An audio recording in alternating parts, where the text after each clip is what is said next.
আজ মন মোর চঞ্চল রে ভাই,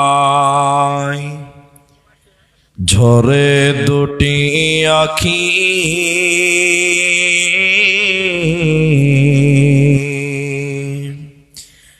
এ বুঝাইলে বুঝিস না মন তুই কোন জঙ্গলের পাখি রে। আজ মন মোর চঞ্চল রে, আজ মন মোর চঞ্চল রে ভাই, ঝরে দুটি আখি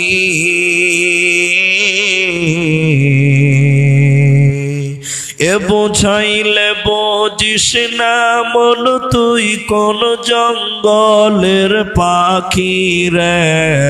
আজ মন মোর চঞ্চল রে, কাঁচা বাঁশের খাট পালঙ্ক শুকনো পাটের দড়ি, এ আত্মীয় স্বজনে মিলে রেখে আসবে আপন বাড়ি রে। আজ মন মোর চঞ্চল রে, কুলের পাতা গরম পানি গোসল করাবে, এ গোসল করাইয়া মন তোর কাফন পরাবে রে। আজ মন মোর চঞ্চল রে, কাফন পরাইয়া মন তোর খাটলে তুলিবে, এ খাটলে তুলিয়া মন তোর জানাজা পড়াবে রে। আজ মন মোর চঞ্চল রে, জানাজা পড়াইয়া মন তোর কবরে রাখিবে, এমন কিরনাকির ফেরেশতা তখনই আসিবে রে। আজ মন মোর চঞ্চল রে, মন কিরনাকির ফেরেশতা তখনই জিগাবে, এ রব কি তোমার দিন কি ছিল, কারবা দিনে ছিল রে। আজ মন মোর চঞ্চল রে, মা কান্দিবে বেটার বেটা, এ মা কান্দিবে বেটার বেটা, বোন কান্দিবে ভাই রে, এ ঘরের বিবি সেও কান্দিবে, আর তো কেহ নাই রে। আজ মন মোর চঞ্চল রে, আজ মন মোর চঞ্চল রে ভাই, ঝরে দুটি আখি এ বুঝাইলে বুঝিস না মন তুই কোন জঙ্গলের পাখি রে। আজ মন মোর চঞ্চল রে, আজ মন মোর চঞ্চল রে।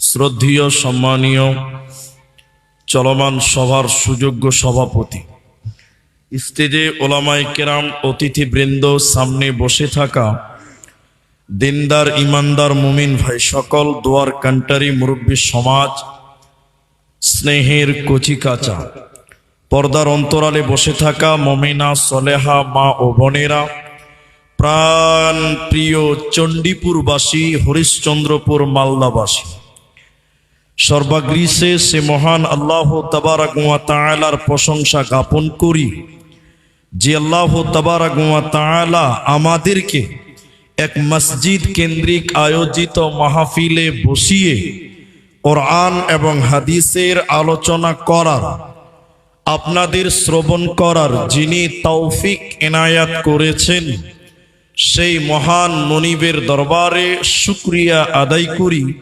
আমরা মুহাব্বতের সঙ্গে সকলেই একবার বলি আলহামদুলিল্লাহ। দরুদ ও সালাম বর্ষিত হোক সরকারে কায়নাত তাজদারে মাদানী নবী কুল শিরোমণি ইমামুল আম্বিয়া নবী মক্কি নবী মাদানী নবী আহমদ নবী মুহাম্মদুর রাসূলুল্লাহ, বলুন সাল্লাল্লাহু আলাইহি ওয়াসাল্লাম। আল্লাহুম্মা আমিন, আল্লাহুম্মা সাল্লি আলাইহি, আল্লাহুম্মা বারিক আলাইহি। মহতারাম ভাইও বুজুর্গ দোস্ত, অতি ঠান্ডাতে আপনারা বসে আছেন।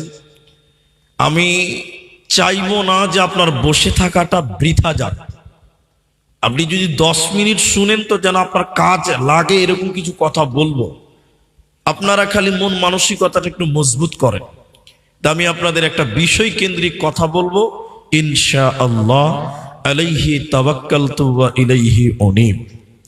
বিষয়টা বলার পূর্বে আপনাদেরকে দুটি আবেদন রাখবো, মাত্র দুটি। আপনারা আমার আবেদন রাখবেন বলে আমার মন, আমার ঈমান, আমার মানসিকতা বলে। প্রথম আবেদন, আমি আপনাকে কিছু বুঝাতে গিয়ে জিজ্ঞাসা করব, কোশ্চিন করব। আপনারা আমার সঙ্গে কথা বলে উত্তর দেবেন। বলুন ইনশাআল্লাহ। আপনারা একটু ইনশাআল্লাহ বলুন। জি, কারণ আপনি যদি কথা বলেন তাহলে আমি আপনাকে কিছু বুঝাতে পারবো, আর যদি না বুঝার চেষ্টা করেন তাহলে আমার 14 গোষ্ঠী আপনাকে বুঝাতে পারবে না। আগে আপনাকে তৈরি হতে হবে, এরকম মানসিকতা তৈরি করতে হবে। এই জন্য যারা দাঁড়িয়ে আছেন, আবারও বলছি বস। ওই লোকটি খুব চালাক, বুঝবে না। জি, তো যাই হোক, 2-4টা লোক দাঁড়িয়ে থাকলে আমার হাওয়াটা আসবে না, ওইটা একটা কাজে আসবে। জি নাকি দরকার আছে। আর এদের বংশ যে কত ভারী তা আল্লাহ মাহবুব জানে। আমি আপনাদের সামনে শুধুমাত্র জাহান্নাম সম্পর্কে কিছু কথা বলবো ইনশাআল্লাহ। আপনাকে দুটি কথা মনে রাখতে বলছি। চণ্ডীপুরে পাড়াতে 3 পাড়া 4 পাড়াতে 4টা জলসা হয়। গোটা হরিশ্চন্দ্রপুরে 100-150টা জলসা হয়। প্রতিটা বক্তা জালসাতে বলছে নামাজ পড়ো, দান করো, মসজিদ বানাও, মাদ্রাসা বানাও, রোজা রাখো, মিথ্যা বলিও না, নিন্দা করিও না, গালি দিও না, চুগলখড়ি করিও না। সব ভালো কথা বলে বক্তারা। মানুষেরা রাত জেগে জেগে জেগে জেগে জেগে জেগে কান পেতে শুনেও বটে, কিন্তু ভাই মানে না। কথা হ্যাঁ কিনা বলুন? আমি কথা ঠিক বললাম কিনা?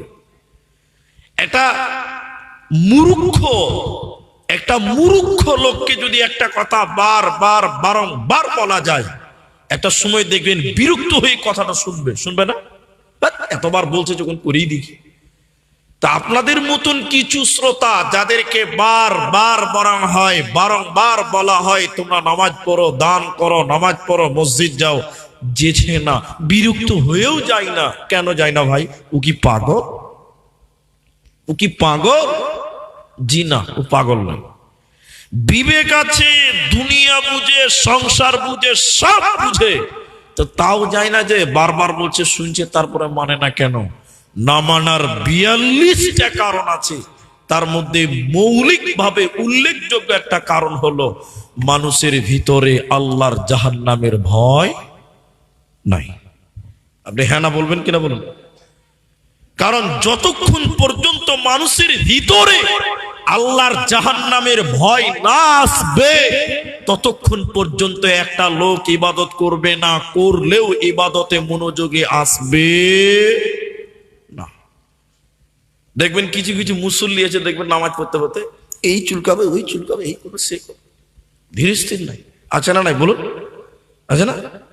মুর্শিদাবাদের বক্তা আছে হায়দার, ওদের এলাকার কথা বলছে। ওদের এলাকা একটা ফেরিওয়ালা নামাজ পড়ছে, আমি তার পাশে আছি। দেখেন জাহান্নামের ভয় না থাকার কারণ কি? ফেরিওয়ালা নামাজ পড়ছে, ওর পাশে আমি নামাজ পড়ছিলাম। বহুদিন আগেকার কথা, ওদের এলাকায় আমি অনেকদিন থেকেছি। তো ওই নোকিয়া মোবাইল ছিল আগে 1100 মডেলের, ফোন এসে টুমটুম করে বেজেছে। ওর কত আল্লাহর ভয় আছে জানেন? নামাজ পড়তে পড়তে ফোন চলে এসছে, উগাটা পকেট থেকে মোবাইল বের করে ফোন রিসিভ করে বলছে, হাগো নামাজটা পড়তে দাও। বলুন আল্লাহর ভয় আছে? একটু হ্যাঁ না বলুন, আছে? জাহান্নাম। যদি ওর ভিতরে আল্লাহর জাহান্নামের ভয় থাকতো, নামাজে মোবাইলকে ডেকে মরে গেল নামাজ ছাড়তো না, ছাড়তো না। এই জন্য আমরা জাহান্নামকে বেশি বেশি ইয়াদ করব। আপনার সামনে যদি থাকে জাহান্নাম, আপনার রাস্তা শুধরিয়ে যাবে, গুনাহ থেকে বাঁচতে পারবেন। কিন্তু আমাদের ভিতরে তো আল্লাহর জাহান্নাম নাই। চলুন এটা হাদিস আপনাদের সামনে প্রথমে তুলে দেই, তারপরে আপনাকে দেখাবো জাহান্নাম যাওয়ার কারণগুলি কি কি, একটু জীবনের সঙ্গে মিলিয়ে নিতে হবে। চলুন আগে হাদিসটা আপনাদের সামনে তুলি। রাবি হযরতে উমামা, আবু উমামা রাদিয়াল্লাহু তাআলা আনহু, তিনি বলেন রাসূলুল্লাহ সাল্লাল্লাহু আলাইহি ওয়াসাল্লাম স্বপ্নে দেখছেন। নবীদের স্বপ্ন সত্য। নবীদের স্বপ্ন কি বলুন? সত্য। আপনার আমার স্বপ্ন সত্য হতেও পারে, নাও হতে পারে, অধিকাংশ শয়তানের তরফ থেকে হয়। কিন্তু নবীরা যেটা স্বপ্নে দেখে ওইটাকেই ওহী বলা হয়। তো নবীজির স্বপ্নে দেখলেন দুটি ফেরেশতা এসে বলছেন, ইয়া রাসূলুল্লাহ, আল্লাহর নবী, বিশাল উঁচু উঁচু পাহাড়, ওই যে জাহান্নাম, ওইখানে আপনাকে যেতে হবে, চলুন আপনাকে দেখাতে যাব। তো নবীজি বললেন, এত উঁচু জায়গাতে আমি যেতে পারবো না। তো ফেরেশতারা বললেন, না আমরা আছি তো, আমরা নিয়ে যাব। অনেক কথা। নবীজিকে এক পর্যায়ে দুটি ফেরেশতা দুই কাঁধে ধরে নিয়ে যেতে লাগলো। মায়েরা আমার, নবীজি বললেন, দুইজন ফেরেশতা আমাকে নিয়ে যেতে লাগলো।